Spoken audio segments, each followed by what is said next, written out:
Hola, hola, tribu nostálgica, bienvenidos una vez más a Retromanía, el lugar donde tus recuerdos se vuelven video. Y si aún no te has suscrito, hazlo ahora mismo. Dale clic al botón de suscribirte y activa la campanita para que no te pierdas pues ninguno de nuestros viajes nostálgicos. ¿Listos para el viaje? Pues hoy vamos a platicar sobre uno de los inventos con más de un siglo de historia y que en la mente de muchos podría estar hasta casi obsoleto, pero la realidad es que hoy está más vivo que nunca. El disco de vinilo. Esta es la historia.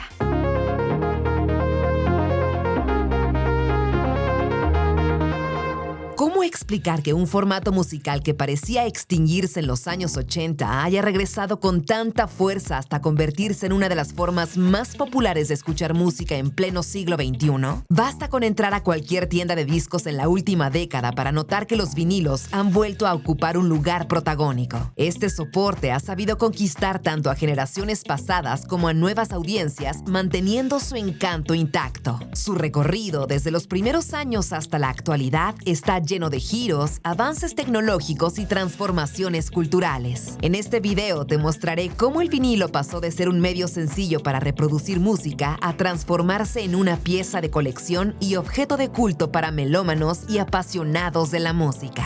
Los primeros intentos de atrapar el sonido. Todo comienza en 1877, cuando Thomas Edison inventa el fonógrafo. Imagínate la locura, por primera vez en la historia se podía grabar y reproducir el sonido.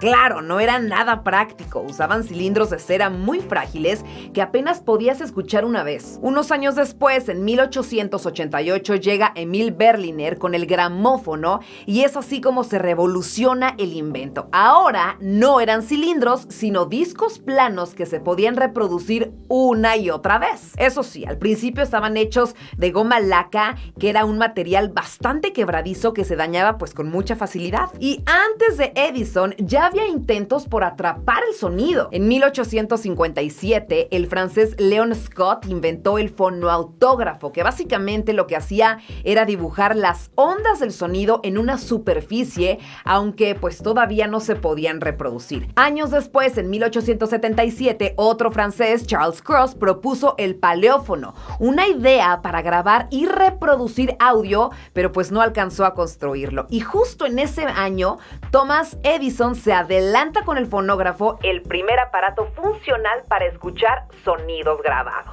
¿Quién iba a pensar, no? Que de todos esos experimentos saldría el vinilo que hoy muchos coleccionamos. El nacimiento del vinilo. No fue hasta 1948 cuando la compañía Columbia Records lanzó el primer disco de vinilo de larga duración, los famosos LPs de 33 revoluciones por minuto. De repente la música podía durar hasta 45 minutos. Esto fue una locura para la época porque antes solo cabían unos 4 minutos por lado. Ese mismo año, RCA Victor contraatacó con los sencillos de 45 revoluciones por minuto, que eran ideales para los hits del momento. Así nace la división entre LPs, álbumes completos, y 45, que eran pues los sencillos. A ver, pregunta para ti que me estás viendo. ¿Alguna vez encontraste, no sé, en casa de tus papás o de tus abuelos, un 45 con esas fundas de colores bastante psicodélicos? Déjame en los comentarios cuál fue el primero que viste. La era dorada, los años 50 a los 70. Durante estas décadas el vinilo se convirtió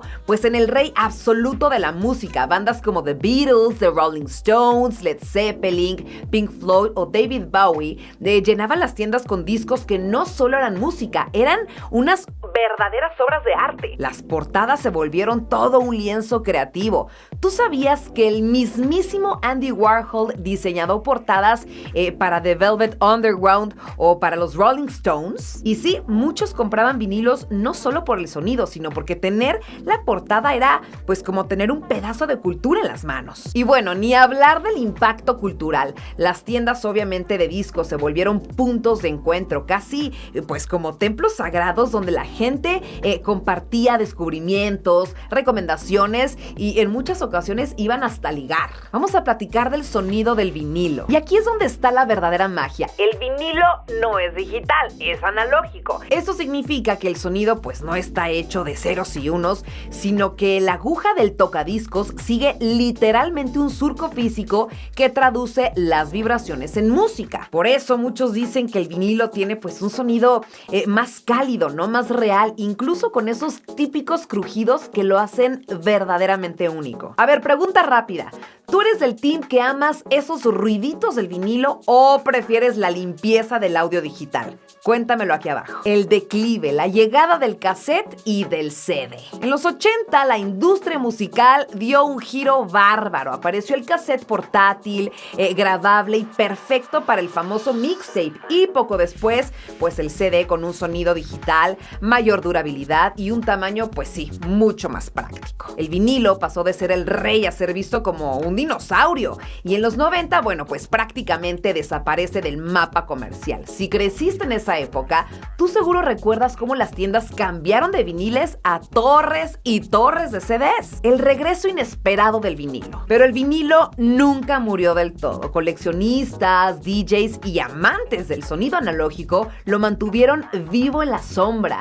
Y pues para sorpresa de todos, en los años 2000 comenzó esta resurrección. ¿Por qué? Pues por varias razones. Nostalgia, gente que quería revivir pues esa experiencia de escuchar música como antes. Esa estética retro, portadas enormes, los discos de colores y por supuesto las ediciones limitadas. El sonido, ese calor analógico imposible de replicar digitalmente. Dato curioso, en el 2010 las ventas de vinilo superaron por primera vez en años a las de los formatos digitales de descarga y hoy, en plena era del streaming, los vinilos venden más que los CDs. Increíble, ¿no? Aquí te van algunas curiosidades del vinilo. El primer vinilo grabado fue en 1902 por el cantante de ópera Enrico Caruso, que vendió 1 millón de copias. En los 70 aparecieron los vinilos de colores o transparentes o hasta con formas bastante extrañas, pensados como ediciones limitadas para coleccionistas. El vinilo más caro del mundo es un álbum del Wu-Tang Clan, del que solo existe una copia vendida en $2 millones.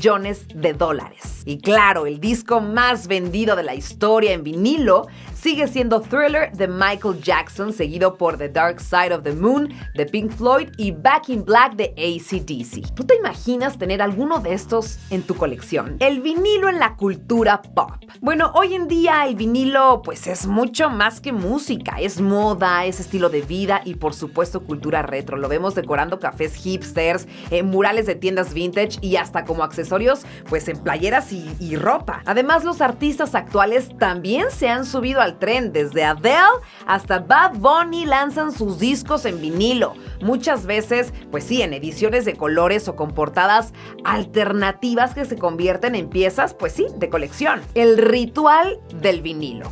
Más allá de la música, lo que verdaderamente enamora del vinilo es su ritual. Sacar el disco de la funda, ponerlo en el tocadiscos, limpiar el polvo, bajar la aguja y dejar que suene. Es un momento consciente, muy íntimo, muy diferente a solo darle play en el celular. Y ese ritual convierte cada escucha en una experiencia y pues tal vez por eso sigue conquistando a nuevas generaciones. Y así, tribu nostálgica, hemos viajado por más de un siglo de historia, del fonógrafo de Edison al vinilo coleccionable de Bad Bunny. Un formato que parecía destinado al olvido, pero que hoy sigue demostrando que la música pues también se toca con las manos y por supuesto se siente con el corazón. ¿Tienes algún vinilo en tu casa? ¿Cuál es tu favorito o cuál te gustaría tener? Déjamelo en los comentarios, me encantaría leerte. Y muchas gracias por acompañarme en este viaje retro. Ya lo sabes, si te gustó el video no olvides darle like, compartirlo con tus amigos nostálgicos